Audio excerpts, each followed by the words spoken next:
இன்றைக்கி யாரை எதை பற்றி பார்க்க போகிறோன்னா, இன்றைக்கி ஆத்தாள் வறுவல் கடை. இது வந்து தம்பிக்ளையன் கோயில், அந்த மளிகை கடைக்கு ஆப்போசிட்டில் இருக்குது. இங்கே பார்த்திங்கன்னா செம்மையாக செஞ்சு தருவாங்க ஒரு பாட்டி. சூப்பராக இடம்லாம் வந்து இயற்கையாகவே இருக்கும், செயற்கை எதுவுமே இருக்காது. ஒரு அழகாக நீட்டாக வந்து மண்ணில் செஞ்சு அடுப்பு பிதைச்சி அழகாக செஞ்சு தராங்க. இந்த அடுப்பில் தான் வந்து செஞ்சு தராங்க. இங்கே பாருங்கள், இது பார்த்திங்கன்னா நாங்கள் ஒரு வறுவலுக்காக கொடுத்துருந்தோம். நாம் தனித்தனியாக எல்லாத்தோட சிக்கனையும் கொண்டு ஒரே டைமில் எல்லாத்தையும் போட்டு, இப்போ நீங்கள் கொடுக்குறத வச்சு வெயிட் கணக்கில் கொடுக்கறதில்ல. திரும்ப நம்மளது மட்டும் பர்டிகுலராக, இப்போ குழந்தைகளுக்காக எடுத்துகிட்டு போகிறோன்னா ஈரல் மட்டும் எடுத்துகிட்டு போவோம். அப்போ அது பர்டிகுலராக நீங்கள் தனியாக வந்து செஞ்சு வாங்கிக்கலாம். பாருங்கள், எல்லாம் வெங்காயம் போட்டு இவங்க வந்து கரண்டி நம்ம வீட்டில் யூஸ் பண்ணுற மாதிரி கரண்டிலெலாம் போட்டு கலர்றது கிடையாது. இவங்க வந்து பார்த்திங்கன்னா இந்த குச்சி தப்பை, இது பேர் அப்படின்னு சொல்லுவாங்க, இதில் தான் வந்து கிளறி விடுவோம். அப்போ தான் வந்து கறி வந்து உருண்டு வரும். போட்டு நம்ம கரண்டியில் கிளறினோம்னா வந்து ஒவ்வொரு பீஸ் வந்து பிஞ்சு போயிடும். அதனால் வந்து இவங்க இதில் கரெக்டாக உருண்டு வரும். ஒவ்வொரு பீஸும் அப்படியே தனித்தனியாக உருண்டு வரும். நாம் எப்படி கொடுக்குறோமோ அதோட ப்ளஸ் டேஸ்ட்டு மட்டும் இருக்கும்.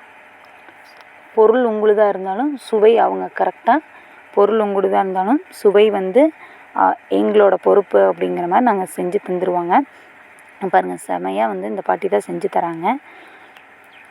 விறகடுப்பு மட்டும்தான், எதுவுமே கிடையாது, விறகடுப்பு மட்டும்தான். ரொம்ப நாளாக செஞ்சிட்ருக்காங்க. அந்தளவுக்கு யாருக்கும் தெரியாதங்கனால டேஸ்ட்டு வரவங்க மட்டும்தான் வர்றாங்க ரெகுலராக. தெரியாதவங்களுக்கு வந்து அப்புறம் நாம் அறிமுகப்படுத்த வேண்டியதாக இருக்குது. அதனால் வந்து சொன்னேன். பாருங்கள், அவ்வளோதான். அவங்க கொடுக்குற சிக்கனை அப்படியே தான் போடுவாங்க. இவங்களுக்குன்னு தனியாக மட்டும்தான். நல்லா புரிஞ்சுக்கும். எல்லாத்தோட ஒரு பெரிய வானா வச்சு எல்லாம் லைனாக நிறைய பேர், இவங்க என்ன நிறைய பேர் வர்றதில்ல. அதனால் வந்து கரெக்டாகவும் இன்னும் வந்து நிறைய பேர் வந்தாங்கன்னா பாருங்கள், முதலே 3 அடுப்பு இருக்குது, 3 பேர். அந்தளவுக்கு நிறைய கூட்டம் வந்ததில் ஒன்றா எல்லாத்துக்குமே தனித்தனியாக தான் செய்வாங்க. எல்லாத்தோட சிக்கனும் வந்து அவங்கவுங்க இதில் ப்ளே பண்ணி அவங்களுக்கு ஏற்ற மாதிரி காஸ்ட்டில் கரெக்டாக வாங்கிக்கலாம். செஞ்சும் வாங்கிட்டு போகலாம், ஆர்டரும் கொடுக்கலாம். நீங்கள் வந்து ஏதோ ஃபங்க்ஷன் வச்சுருக்கீங்க அப்படின்னா முந்தின நாள் சொல்லிவிட்டு காலையில் கொண்டு வந்து மட்டனாக இருந்தாலும் சரி, சிக்கனாக இருந்தாலும் சரி, தலைக்கறியாக இருந்தாலும் சரி, எல்லாமே வந்து நீங்கள் கொண்டு வந்து கொடுத்துட்டிங்கன்னா மட்டும் போதும். அவங்க செஞ்சு ரெடியாக உங்களுக்கு கொடுத்துருவாங்க. அதுக்கான அமௌண்ட் மட்டும்தான் கம்மியாகும்.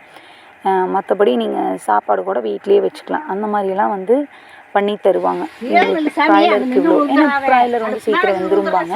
அதனால் ப்ராய்லருக்கு இவ்வளோ, சிக்கனுக்கு இவ்வளோ, மட்டனுக்கு இவ்வளோன்னு சொல்லிவிட்டு இது வந்து கரெக்டாக இருக்குது. அந்த மாதிரி வந்து அமௌண்ட் வந்து அவங்களே ஃபிக்ஸ் பண்ணியிருக்கிறாங்க. அவ்வளோதான். இதுக்கப்புறம் அவங்க ஒரு மஞ்சத்தூள் உப்பு போட்டாங்க. இதுக்கப்புறம் ரெடி ஆனால் சாப்பிட்லாங்க. அவ்வளோதான். நாங்கள் நல்லா சாப்பிட்டோம். ஆனால் அதை வந்து நான் சாப்பிட்ற இன்ட்ரெஸ்ட்டில் வீடியோ எடுக்கலை. செமையாக இருந்துச்சுங்க சாப்பாடு. உங்களுக்கு காரம் வந்து அவங்க ஒரு கரெக்டாக போடுவாங்க. காரம் வந்து அப்படியே நச்சுன்னு இருக்கும். நீங்கள் குழந்தைகளுக்காக கம்மியாக கேட்டாலும் அதுக்குன்னு தனியாக பண்ணி தருவாங்க.